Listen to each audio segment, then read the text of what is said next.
Back to my channel.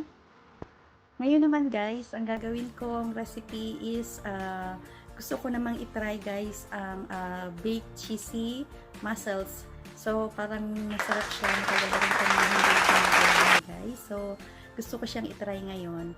So bago tayo mag-start guys, gusto ko munang sabihin sa inyo na sana ay huwag kayong magsasawa na panoorin ang lahat ng aking mga videos guys, at saka huwag niyo sanang kakalimutan na mag-subscribe, mag-like, mag-share, at always click the notification bell so that updated kayo palagi sa aking mga video na ipopost. So yun lang guys, at sana ay lagi ninyo akong i-follow sa aking mga social media account, at don't forget always to comment down below guys sa lahat ng aking mga videos. So yun lang guys, so samahan niyo ako sa aking bagong recipe.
Before I end this video guys, I would like to shout out Dan Cristianantes, at gusto ko rin i-shout out ang lahat ng aking mga subscribers dyan, at din pa sa mga bago kong mga subscriber pa lang.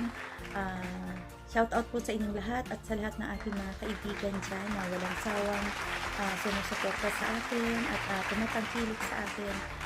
Thank you sa inyong lahat, sa aking family syempre. Salamat sa inyong lahat guys, sa walang sawa ninyong panonood sa lahat ng aking mga videos. Thank you so much sa inyo guys. So ito guys, tikman na natin yung ating baked cheesy tahong.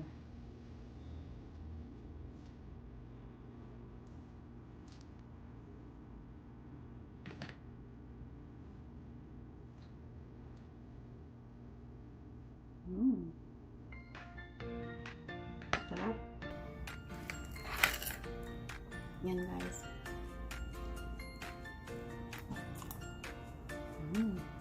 Medyo crispy siya guys, kaya masarap. Tapos pwede nyo rin siyang lagyan ng lemon. Squeeze nyo ng lemon.